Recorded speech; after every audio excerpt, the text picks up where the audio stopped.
Hello and welcome. I am Pranay Upadhyay and you are watching Namaste World, your daily window into the biggest stories shaping India and the world. We are beginning with America. A top US think tank warns South Asia faces a moderate risk of renewed India-Pakistan conflict in 2026.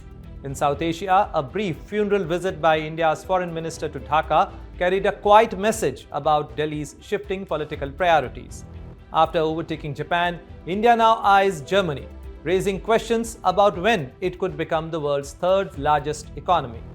From bizarre meme to viral moments, 2025 proved the internet forgets fast but never misses a chance to lose its mind. But the biggest news of the day: New Year celebrations turned tragic as a deadly explosion ripped through a packed bar at Switzerland's luxury ski resort Crans-Montana. All that and more. Global flashpoints, power plays, and stories that matter are coming up in this edition of Namaste World. A tragic explosion has ripped through a popular bar in the luxury ski resort of Crans-Montana, turning New Year's celebration into horror. There has been an explosion of unknown origin and there were several injured and several dead, police spokesperson informed reporters, adding that over 100 people were inside the ringing in 2026. Emergency services including helicopters rushed to scene with operations ongoing amid flames engulfing the building. The area is sealed off, a no-fly zone imposed, and authorities rule out terrorism, though the exact cause remains under investigation. Visuals on social media show intense fire and rescue teams at work as hospitals treat many severe burn victims. Local authorities describe the incident as a nightmare with a helpline set up for concerned families. We will bring you more as the story develops. Will South Asia once again stand on the edge of catastrophe as India and Pakistan face renewed military risk in 2026? A sobering new assessment from a powerful US think tank warns the terrorism shifting red lines and rapid retaliation could push the nuclear-armed rivals dangerously close to conflict. So, is another crisis inevitable? Here is a report by Rudrashish Kanjilal.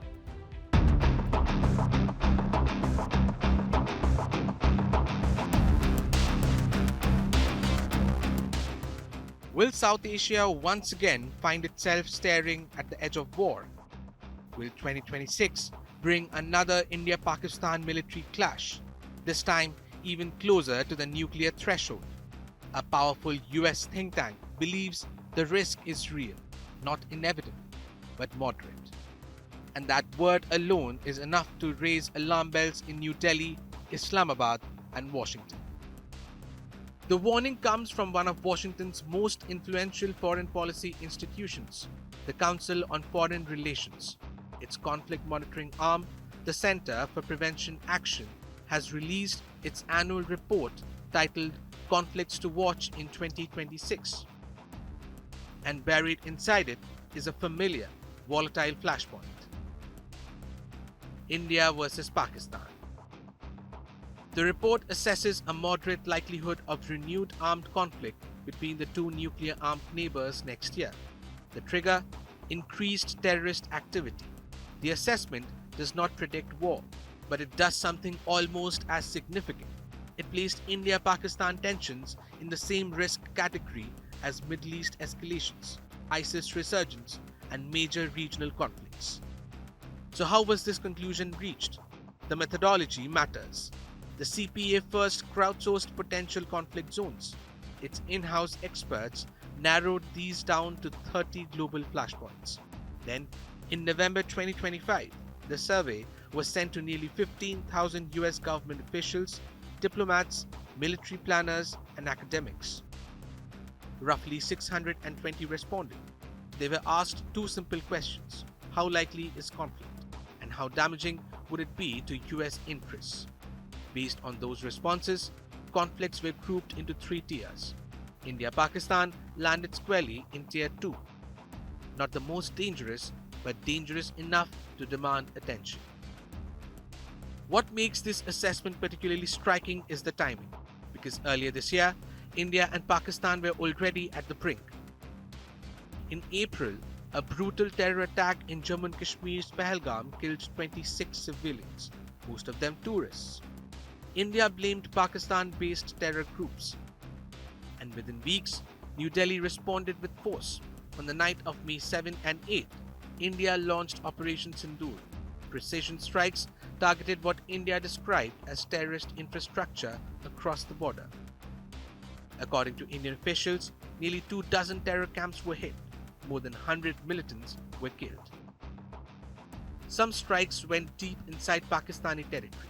Air bases, logistics hubs, including the strategically critical Noor Khan Air Base in Rawalpindi, were hit. It marked one of India's most expansive military operations in years. Pakistan retaliated. Drones, missiles attempt to strike Indian military and civilian targets. India's air defense systems intercepted them. No damage at all. But for 4 days, South Asia stood on a knife's edge. The most serious confrontation since Balakot in 2019. A ceasefire followed. India later made one thing clear. The decision to halt operations was India's alone. No mediation, no pressure. So will India and Pakistan clash again in 2026? The CFR report doesn't say war is coming. But it does say the conditions for conflict remain dangerously intact. Terror networks are active. Red lines have shifted. Military responses are faster, sharper, and less restrained than before. In South Asia, peace is no longer the absence of conflict. It is the management of escalation, and the margin for error has been thinner. With Rudrishish Kanjilal, Bureau Report, India Today Global. India has overtaken Japan to become the world's 4th largest economy, accelerating a shift in global economic power. With growth projections outpacing most advanced nations, New Delhi now has Germany in its sight. But how soon could India realistically climb to 3rd place, and what will it take to sustain that rise? Here is a report by Jyoti Shukla.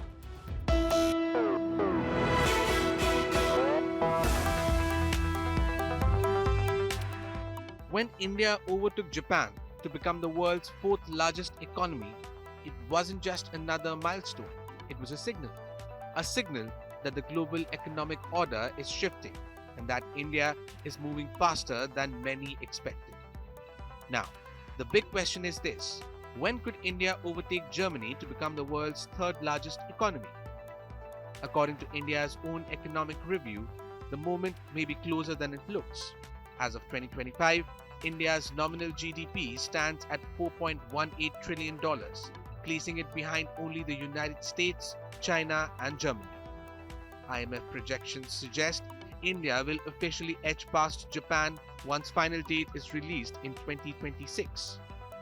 More strikingly, the government believes India could surpass Germany within 2.5 to 3 years, potentially becoming the 3rd largest economy by the end of this decade. If current projections hold, India's economy could grow to $7.3 trillion by 2030. So, what's driving this rise? India remains one of the fastest growing major economies in the world. Forecasts from the IMF, World Bank, OECD, Moody's, and S&P all cluster around 6 to 7% annual growth, well above most advanced economies. Structural reforms, strong domestic consumption, and a massive workforce are powering that momentum. India also crossed a symbolic threshold in 2022, overtaking the UK to become the 5th largest economy, and now Japan. India's GDP per capita remains low at just $2,694 in 2024, which is roughly 2.2 lakhs per year. That's a fraction of Japan's and Germany's levels. Economic growth is impressive, but prosperity is uneven. More than a quarter of India's population is between 10 and 26 years old, which gives the country a demographic edge, but also a serious challenge. Millions of young Indians will need well-paid, productive jobs, not just employment in name. There are also headwinds. The Indian rupee hit record lows in late 2025. Trade tensions with the United States, including tariffs linked to India's Russian oil purchases, have added pressure. Growth has proven resilient, but global uncertainty hasn't gone away. India's path to overtaking Germany depends on more than headline GDP numbers. Sustaining high growth will require manufacturing expansion, skills development, labour reforms, and stable external trade relations. Recent tax cuts and labour law changes signal intent, but results will matter more than announcement. So when might India overtake Germany? If growth stays near current projections and Germany's economy continues to stagnate, the crossover could happen around 2028 or 29. That would mark a historic shift. But the real test isn't ranking. It's whether India can turn scale into shared prosperity. Becoming the third largest economy is within reach. Turning that growth into a stronger, richer society is the harder and more decisive battle ahead. With Jyoti Shukla, Bureau Report, India Today Global.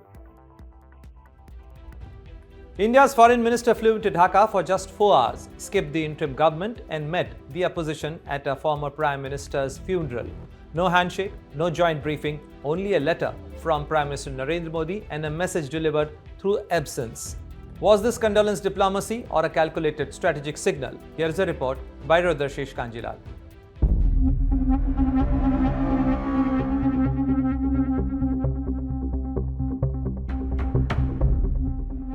India's External Affairs Minister Dr. S. Jaishankar was in Dhaka for just 4 hours. No joint press conference, no handshake with Bangladesh's interim ruler Mohammad Yunus. Instead, a funeral, a letter from Prime Minister Narendra Modi, and a meeting with the opposition, not the government.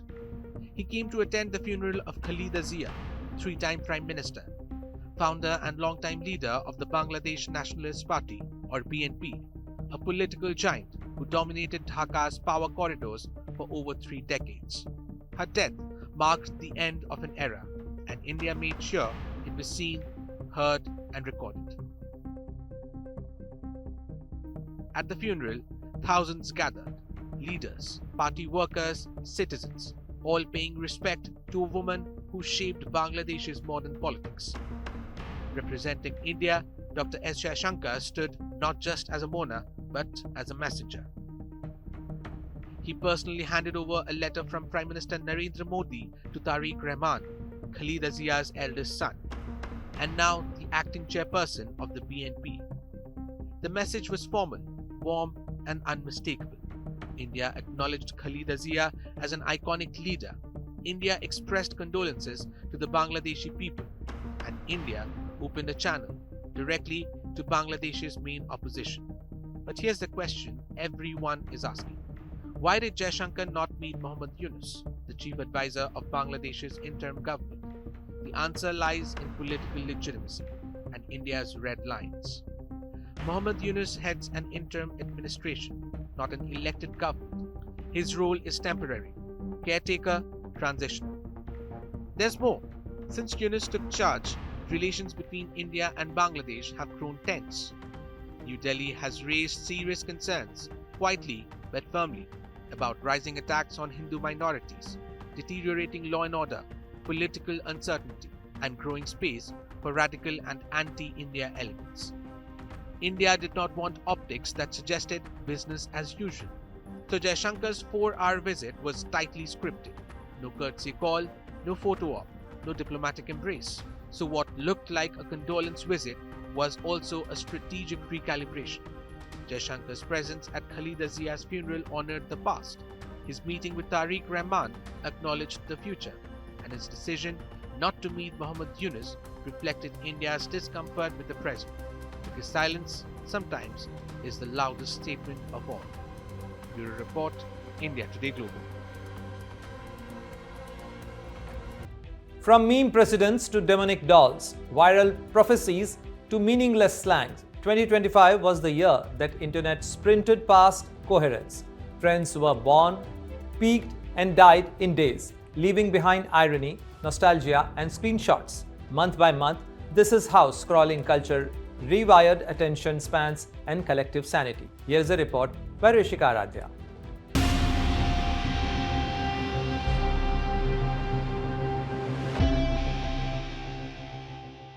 Labubu Matcha Dubai Chocolate. This weird concoction of words might just give a Victorian child a stroke. If you understand what this phrase means, then you, my friend, are a victim of scrolling too much. Given the popularity of short-form content, our attention spans have taken a massive hit, with trend cycles getting shorter and shorter. Blink and you miss it. Blink again, and it's ironic nostalgia. That was 2025, a year when nothing stayed relevant for long, but everything went viral at least once. Here's a breakdown of how the internet lost its mind month by month. January kicked the door down. Donald Trump's inauguration as the 47th US president instantly became meme fuel, with Elon Musk's much debated jump salute and political fashion choices sprawling endless edits. Back in India, the Prayagraj Mahakumbh delivered its own internet legend, the IIT Baba. Abhay Singh, once an aerospace engineer from IIT Bombay, went viral for trading algorithms for asceticism, becoming the ultimate symbol of spiritual plot twists. February was peak internet chaos.